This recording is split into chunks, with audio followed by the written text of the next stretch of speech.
Hello student, स्वागत है आपके अपने यूट्यूब चैनल में। तो कल हम लोग जो है साधारण ब्याज का बेसिक कॉन्सेप्ट देखे थे, जैसे नो। तो उस क्वेश्चन को अब हम लोग आगे बढ़ाने वाले हैं। कॉन्सेप्ट क्लियर हो गया था हम लोगों का? हाँ। तो अब जो क्वेश्चन आप लोगों को कल भेजा गया था उसमें से कुछ क्वेश्चन यहाँ पे मौजूद है, आप देख रहे हैं बोर्ड पर। और इसी प्रकार का क्वेश्चन है बाकी सारा। तो हम लोग यहाँ से स्टार्ट करते हैं बनाना। रेडी हैं? ट्राई किए थे आप लोग? अरे कितने ट्राई किए थे? नहीं बना था? अरे नहीं बना था? चलिए आइए बनाते हैं। देखिए क्वेश्चन क्या है, पढ़िए। 3 वर्ष का साधारण ब्याज 1200 रुपया है। कितना है? 1200 रुपया। 3 वर्ष का साधारण ब्याज आपके पास कितना है भैया? 1200। यदि प्रत्येक 3 वर्ष के बाद मूलधन क्या हो जा रहा? दुगना हो जा रहा। मूलधन दुगना हो जा रहा है और दर, यहां लिखा हुआ क्या? दर क्या हो गया? आधा हो गया। तो 13 वर्ष के बाद ब्याज क्या होगा? हमको ब्याज बताना कितने वर्ष के बाद है? 13 वर्ष के बाद। और सुनो, 3 वर्ष के बाद साधारण ब्याज क्या हो रहा? 1200 रुपया हो रहा है ना? तो हमको जाना है कहां तक? 13 वर्ष। तो अगर 3 वर्ष का साधारण ब्याज आप यहाँ पे देख रहे हैं कितना है? 1200 रुपया। देख रहे हैं ना? 1200 रुपया है। अगला 3 वर्ष बताओ कितना हो जाएगा? 3 वर्ष के बाद मूलधन दुगना हो जा रहा है। मूलधन दोगुना हो जा रहा है। यानी कि अगर हम बात करें, कल आपसे चर्चा हुआ था तो बताया गया था ना कि SI डायरेक्टली प्रोपोर्शनल किसका? प्रिंसिपल का। SI डायरेक्टली प्रोपोर्शनल किसका? रेट का। SI डायरेक्टली टाइम का। ये बात हो गया था, ठीक है। और उसके बाद बस सेम काम आप यहाँ पे देखिए क्या करेंगे कि अगर ये 3 वर्ष का ब्याज 1200 रुपया है और प्रत्येक 3 वर्ष के बाद मूलधन दुगना हो जा रहा है, तो हमको पता है जब ये डायरेक्टली है तो आपको क्या करेंगे? 1200 दुगना हो जा रहा है मतलब गुने 2। और दर क्या हो जा रहा? आधा हो जा रहा है बटा 2। तो यहाँ कितना हो जाएगा? 1200 ही ना होगा? इसका मतलब अगला जो 3 वर्ष है उसमें भी 1200 ही होगा। बोलो, बात समझे? यही क्रिया जो आगे होगा कब तक? 13 वर्ष तक। यानी कि 3 वर्ष कितना हुआ? 9 वर्ष। तो यहाँ पे हम क्या लिख दें? 1200 डायरेक्ट बोलो, लिख दें। दुगना करके आधा करे तो 2 कट गया ना? तो यहाँ पे लिख दे 1200। कितना वर्ष पहुंचे हम लोग? 9 वर्ष। फिर 3 वर्ष ले लो। 3 वर्ष का कितना हो गया? 12। फिर 1200 कितना वर्ष हो गया? 12 वर्ष। अब बचा कितना वर्ष? 1 वर्ष बचा ना? तो बताइए 3 वर्ष में 1200 तो 1 वर्ष में 400। तो 1 वर्ष अगर आप लिखते हैं तो यहाँ पे होता है आपका 400। बाकी बात आप सबको जोड़ दीजिए। यानी कि ये 1200 प्लस ये 1200 प्लस ये 1200 प्लस ये 1200 प्लस ये 400। बताइए कितना आ रहा? 12 चौके 48 4 52। यानी कि यहाँ पे 5200। यही आपका क्या हो जाएगा? आंसर हो जाएगा। बात समझे?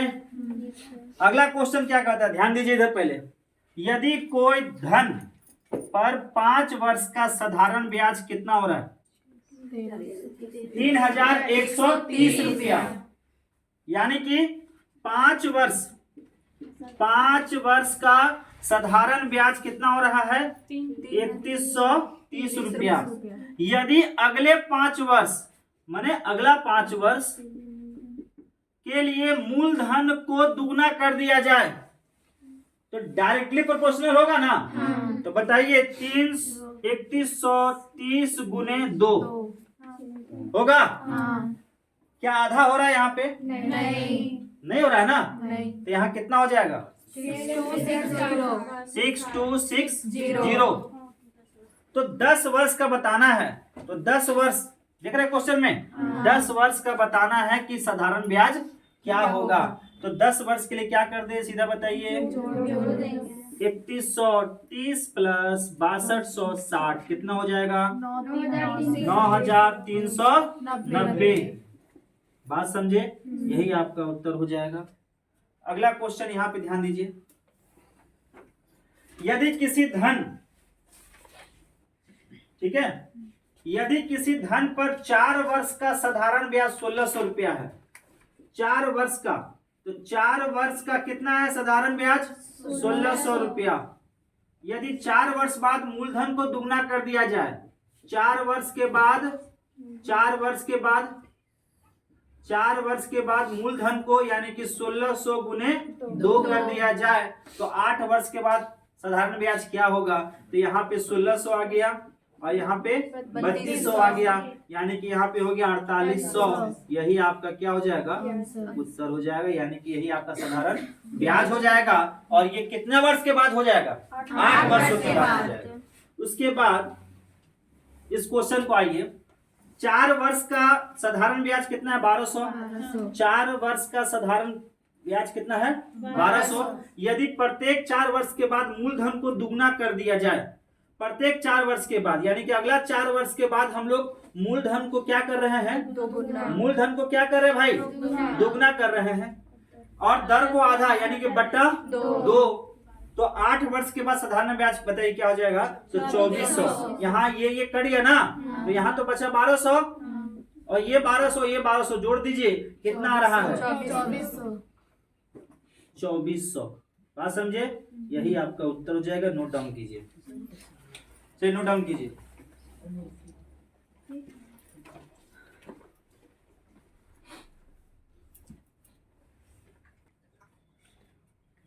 चलिए इस प्रश्न को हम लोग बनाते हैं फटाफट। जितने लोग ट्राई कर लिए ना, बन गया ना सबसे?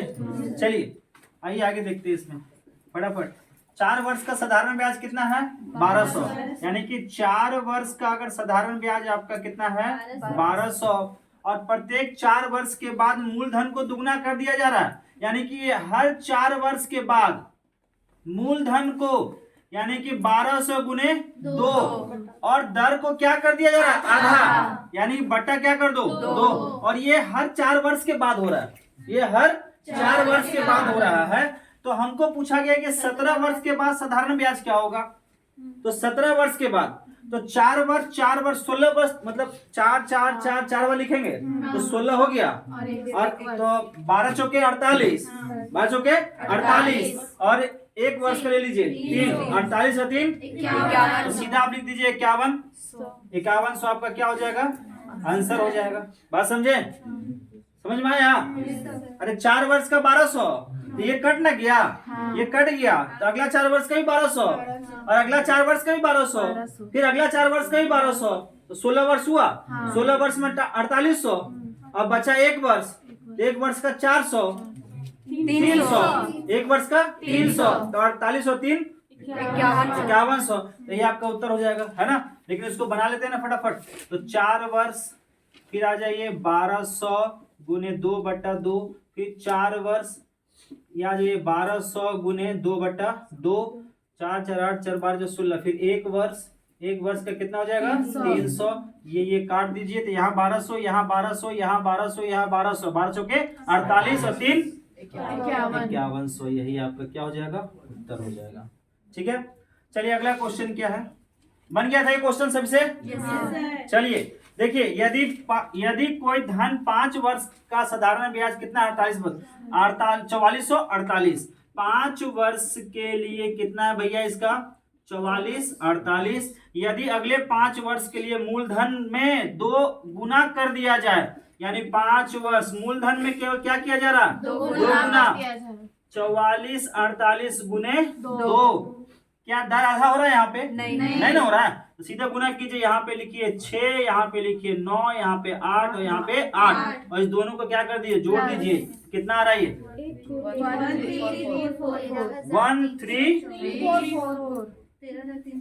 13,344। यही आपका क्या हो जाएगा? उत्तर हो जाएगा। आधा क्यों नहीं किया इसको? क्योंकि दर यहाँ पे नहीं पूछा गया। हाँ, आप मिसटेक मारिएगा।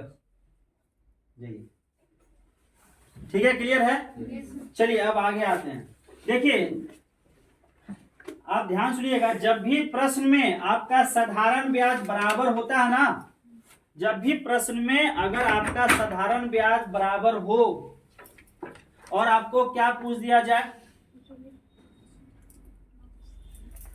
मूलधन, दोनों का मूलधन का क्या अनुपात, ठीक है, तो आप कैसे लिखेंगे? जैसे कि मान लीजिए, आइए अगला क्या है, अगला है जैसे कि मान लीजिए कि साधारण ब्याज पहला का, ठीक है, आप ऐसा ही क्या होता है बताइए, P into R into T by 100, समझे। और दूसरा का क्या लिख दीजिए, P into R into T by 100, समझ रहे बात को। तो आप लिख सकते हैं P1 by P2 is equal to क्या हो जाएगा, बोलिए बोलिए बोलिए, क्या होगा ये, अरे R2 by T2 by R1 by T1, बात समझे। ये कब होता है, जब आपका प्रश्न में साधारण ब्याज जो है वो क्या हो, बराबर हो, इक्वल है, दोनों के लिए बराबर हो तब, ठीक है। अब इसको हम लोग प्रश्न के माध्यम से समझते हैं। देखिए ध्यान दीजिएगा थोड़ा सा, प्रश्न कल आपके पास गया था क्या, प्रश्न कल गया था आपके पास, ट्राई किए थे। देखिए जब आपका साधारण ब्याज क्या होगा, आपका इक्वल होगा, बराबर होगा, ठीक है। तो कैसे इसको निकालते हैं, चलिए देखते हैं। प्रश्न आपका था कि मान लीजिए कि कोई भी आपके एरिया में कोई स्कीम चल रहा होगा, है ना, तो ए जो है, वही ना क्वेश्चन था आपका, पहला एग्जांपल क्या था, स्कीम ए, कोई व्यक्ति स्कीम ए को किस रेट पर, 10% के रेट पर 2 वर्षों के लिए लेता है, ठीक है। रेट क्या है इसका, 10%, और समय क्या है इसका, 2 वर्ष, क्लियर है। अब स्कीम बी के लिए रेट आपका 20%, रेट आपका क्या 20%, और समय 3 साल हो। तो यहां पे आपसे पूछा गया क्या कि अगर यहां पे साधारण ब्याज बराबर है, साधारण ब्याज बराबर है, तो आप हमको यहाँ पे दोनों का प्रिंसिपल का क्या बताइए, अनुपात बता दीजिए। दोनों के प्रिंसिपल का क्या बताना है, अनुपात। और ये कंडीशन कब होगा, जब दोनों में साधारण ब्याज बराबर हो तब, दोनों में साधारण ब्याज बराबर हो तब, बात समझे। तो आपको कुछ नहीं करना है, आप यहाँ पे जो देखे है ना, देख रहे हैं ना, यहाँ पे आप सीधा वही काम कर दीजिए। तो यहाँ पे R2 इंटू T2 है, और R1 इंटू T1 है। तो यानी कि आप यहाँ पे क्या लिख सकते हैं, TA बाई PB बराबर क्या लिख सकते हैं, 20 गुने 3 बट्टा 10 गुने 2, यानी कि 60 बट्टा 20, यानी कि 3 बट्टा 1, यानी कि PA और PB का अनुपात कितना हो जाएगा, बोलिए कितना हो जाएगा, बोलिए कितना हो जाएगा, 3:1 हो जाएगा ना, हो जाएगा ना। अच्छा ये कब हो रहा है, जब आपका दोनों में साधारण ब्याज क्या है, दोनों के लिए बराबर है। अब इसी को हम लोग और एग्जाम्पल के माध्यम से समझते हैं। एग्जाम्पल लेते हैं आपको कि मान लीजिए कोई स्कीम है ना, और वहां पे आपका उसका रेट आपका ले लीजिए 5%, क्या 5%, और समय ले लीजिए 2 वर्ष, समय ले लीजिए 2 वर्ष, ठीक है। और अगला में जो रेट होगा वो रेट लेंगे आप कितना, 15%, और समय लेंगे 1 वर्ष, ले लिए। तो यहां से अगर आपको बोला जाए कि दोनों का मूलधनों का अनुपात बताइए, अगर साधारण ब्याज दोनों के लिए क्या है, बराबर है, तो निकाल सकते हैं। अगर साधारण ब्याज दोनों टर्म में बराबर हो तो दोनों का मूलधनों का अनुपात निकाल सकते हैं। तो निकाल सकते हैं अनुपात, आराम से निकालिए फटाफट। कैसे निकालेंगे भाई? तो 15 गुने 1 बटा 5 गुने 2 यानी कि 15 बटा 10। यहाँ कट जाए कितना? 3 बटा 2 यानी कि PA और PB कितना हो जाएगा? 3:2। यही आपका क्या हो जाएगा इसका अनुपात। लेकिन अगर प्रश्न में आपको यह पूछ दिया जाए, प्रश्न में यह पूछ दिया जाए कि अगर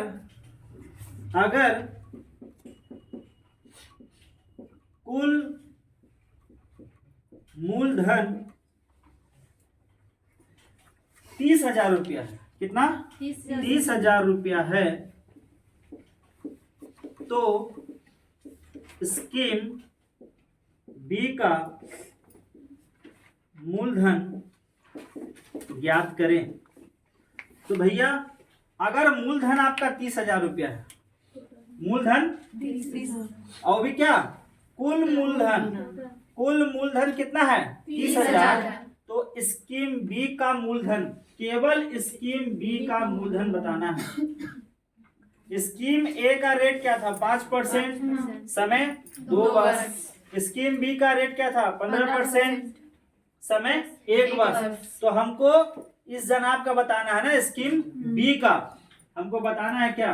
बी का क्या बताना है? मूलधन। अब देखो यहाँ पे अगर हम केवल स्कीम बी का बात हो रहा है तो हम ये कभी नहीं करेंगे कि इस 30,000 को 2 से कर देंगे बराबर, नहीं, क्योंकि ये लाइन को पढ़ेंगे हम। कुल मूलधन कितना है? 30,000। मतलब कुल का मतलब हो गया 3 और 2 5, 3 और 2 5, क्योंकि इसमें स्कीम ए भी शामिल है और स्कीम बी भी शामिल है।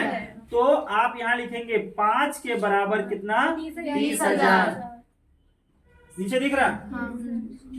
हाँ दिख रहा। 30,000। 1 के बराबर क्या रखेंगे? 6,000। और हमसे पूछा गया कि स्कीम बी का बताइए मूलधन कितना था, तो बी का अनुपात कितना? 2। क्या हुआ? स्कीम बी का मूलधन अनुपात कितना था? 2। तो गुने क्या कर देंगे? 2 यानी कितना हो जाएगा? 12,000। यही आपका क्या हो जाएगा? आंसर।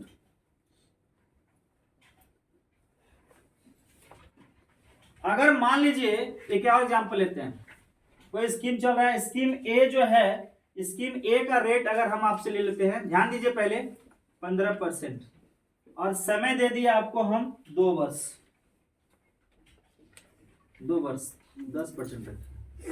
और स्कीम बी का रेट जो है वो लेते हैं हम 5% और समय जो लेते हैं वो आपको 3 वर्ष। स्कीम सी माने पहले स्कीम 1 2 चल रहा था ना अभी, अब स्कीम कितना का? 3 का। ए का रेट कितना? 10%, समय कितना? 2 वर्ष। दूसरा स्कीम का रेट कितना? 5%, समय कितना? 3 वर्ष।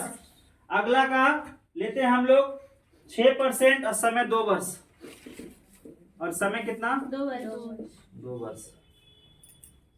बात समझे? तो आपको बताना है तीनों का मूलधनों का अनुपात, तीनों के मूलधनों का अनुपात बताना है। अगर तीनों का साधारण ब्याज क्या हो? तीनों का साधारण ब्याज है ना, तीनों का SI बराबर हो तो आपको प्रिंसिपल A, B और C का अनुपात बताना है। बात समझे? बन जाएगा? बन जाएगा? बन जाएगा ना? बोलिए सभी लोग।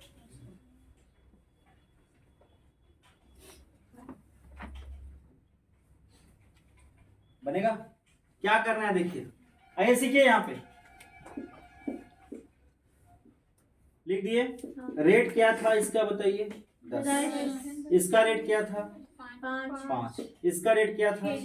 6। और टाइम बताइए इसका क्या है? 2 और यहाँ 3 और यहाँ 2। सबको गुना कीजिए फटाफट। 20 20 15 12। तीनों का आप एलसीएम ले लीजिए। तीनों का एलसीएम कितना आता है? 60। कितना आता है? 60। तीनों का एलसीएम आ जाएगा आपका कितना? 60। अब देखिए 60 को 20 से भागा दीजिए। 3 बार में 3। 4 यहाँ बताइए 4 और यहाँ बताइए 5। यही आपका क्या हो जाएगा? स्कीम ए का प्रिंसिपल, स्कीम बी का प्रिंसिपल का अनुपात, स्कीम सी का प्रिंसिपल का अनुपात। और ये कब हो रहा है? जब तीनों का एसआई क्या है? बराबर है। क्लियर है? क्लियर है? उधर रफ कर दे। देखो मान लीजिए अभी तो 2 स्कीम देख रहे थे, ये 3 स्कीम हुआ। अब अगर मान लो 4 स्कीम हो तो कैसे करेंगे? फटाफट 4 स्कीम हो तो बताइए फटाफट कैसे करेंगे? मिटा इधर इधर रफ कर दे, जल्दी बोलो। हाँ 4 का भी इसी तरह कर देंगे, ठीक है? 4 का भी इसी तरह कर देंगे फटाफट। रेट और टाइम को क्या करेंगे? गुना कर देंगे। उसके बाद उसका क्या ले लेंगे हम लोग? एलसीएम ले लेंगे। चलिए बताइएगा रेट क्या क्या है आप लोग, है ना? चलिए बताइए तो रेट क्या क्या है? ये स्कीम का रेट क्या है? 10% टाइम 2 वर्ष। चलिए यहाँ बताइए बी का रेट क्या? 3% 5 वर्ष। और सी का 4%, टाइम कितना? 3 वर्ष है। और डी का रेट हो गया 9%, समय 1 वर्ष। ठीक है, तो आपको बताना है क्या?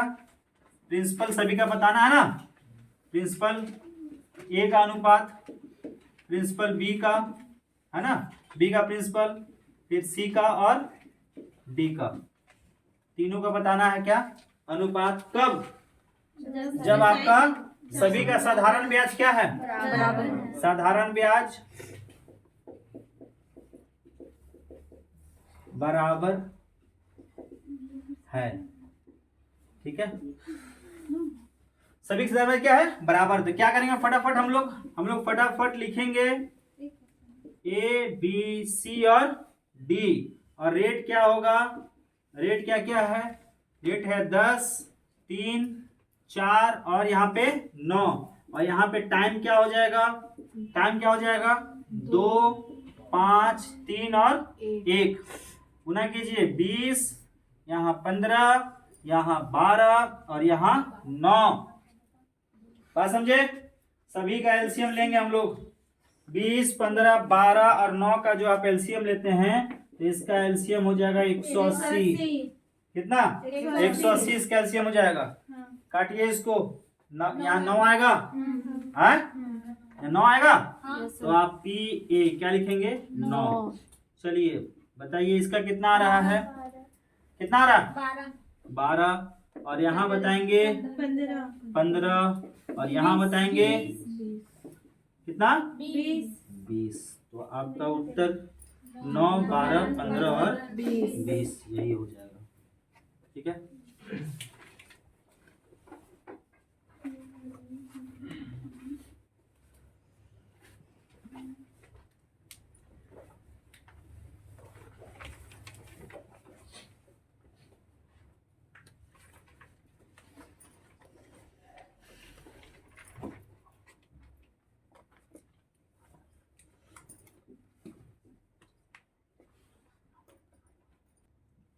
देखिए ये जो क्वेश्चन आप लोग बनाए हैं अभी, ठीक है ना। स्कीम ए का रेट कितना था? 10%, समय कितना था? 2 वर्ष। बी का कितना था? 3% और समय कितना था? 5 वर्ष। और स्कीम सी का रेट कितना था? 4% और समय कितना था? 3 वर्ष। और स्कीम डी का रेट कितना था? 9% और समय कितना था? 1 वर्ष। अगर सभी में साधारण ब्याज बराबर हो तो आपको ए का प्रिंसिपल, स्कीम ए का प्रिंसिपल, स्कीम बी का प्रिंसिपल, स्कीम सी का, स्कीम डी का प्रिंसिपल का अनुपात बताना है। तो आपने निकाल दिया स्कीम ए का प्रिंसिपल का अनुपात, स्कीम बी का प्रिंसिपल का अनुपात, स्कीम सी का प्रिंसिपल का अनुपात और स्कीम डी के प्रिंसिपल का अनुपात निकाल दिए 20। अब इसी से रिलेटेड क्वेश्चन आपका यहाँ पे है। देखिए यहाँ पे क्या कहा गया? यहाँ पे कहा गया कि अगर स्कीम बी का प्रिंसिपल स्कीम सी के प्रिंसिपल से 2160 रुपए कम है। किसका प्रिंसिपल कम है? बी का कि सी का? बोलिए। किसका कम है? किससे? ठीक है, तो आप यहाँ बताइए बी का जो प्रिंसिपल का अनुपात कितना है? 12। और यहाँ बताइए सी का प्रिंसिपल का अनुपात कितना है? 15।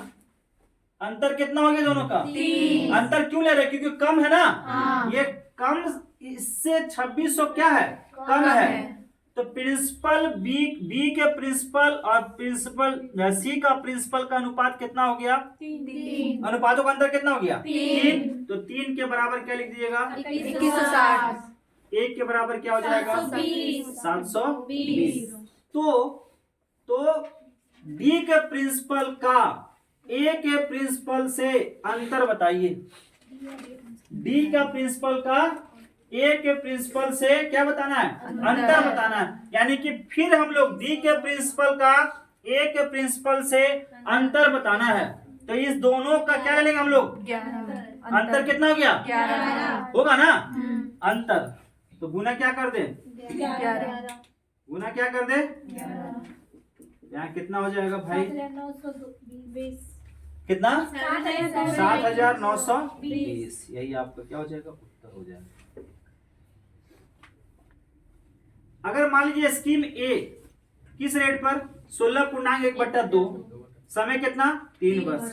स्कीम बी जो है रेट कितना? 12.1/2%, समय कितना? 4 वर्ष। अब देखो स्कीम ए का प्रिंसिपल और स्कीम बी के प्रिंसिपल का रेशियो बताना है आपको, अनुपात बताना है। कहाँ? जहां पर साधारण ब्याज क्या हो? समान हो। साधारण ब्याज क्या हो? समान। बन जाएगा आप लोगों से? अरे बन जाएगा, बोलिए। 16.2/3% का बताइए फ्रैक्शन। अरे बोलिए। 1/6 या 1/4? 16.2/1/2 है ना? 2/3 है। गलत लिख दिया ना। 16.2/3। ठीक है, यही था ना? 16.2/3 बताइए क्या होगा? 1/6। Very good. और 12.1/2 का बताइए? 1/8। अब 3 वर्ष तक के जाना है ना हमको, जाना है ना? तो 16.2/3 का आता है फ्रैक्शन क्या? 1/6। आप गए कहाँ तक? 3 वर्ष। हाँ समझे? तो कितना हो जाएगा? बोलिए। 1/2। अरे भैया 16.2/3% का बताइए फ्रैक्शन। 1/6। फिर यहाँ बताइए, जगह कम कर। फिर यहाँ बताइए इसका कितना हो जाएगा? 12.1/2 का 1/8 होता है ना? अब ये आपका क्या हो गया? ये क्या हो गया? बताया था ना? ये क्या वर्ष का? 1 वर्ष का। कहाँ तक जाना? 3 वर्ष का। कितना हो जाएगा? 3/6 होगा। हाँ। 3/6 का मतलब हो गया 1/2। नहीं हुआ? अरे यार 3 वर्ष तक जाएंगे तो यहाँ पे 3/6 होगा, 1/2 हो जाएगा। नहीं होगा? ये क्या? ये क्या? कितने वर्षों का? 1 वर्ष का। कहाँ तक जाना है? 4 वर्ष का। तो यहाँ के 1/2। 1/2। 4/8 यानी कि 1/2। ठीक है, तो बताइए आप हमको ए का प्रिंसिपल और बी का प्रिंसिपल का अनुपात क्या हो जाएगा? हो जाएगा ना?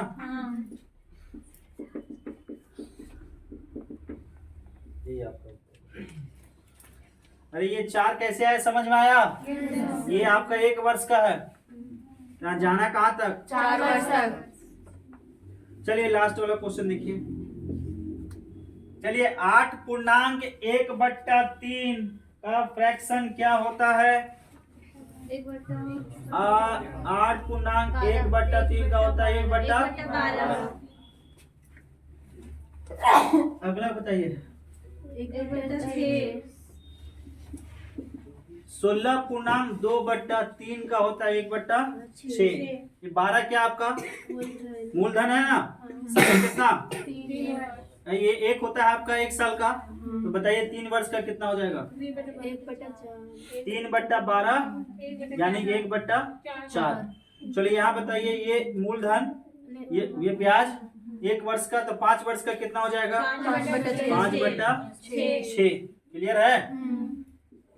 तो चलिए बताइए आप हमको स्कीम ए का प्रिंसिपल और स्कीम बी का प्रिंसिपल का अनुपात दिल्ली बताओ। 10/3 10/3 आएगा 10/3 आएगा। निकालिए 10/3 इजी है, आराम से निकाल लीजिएगा।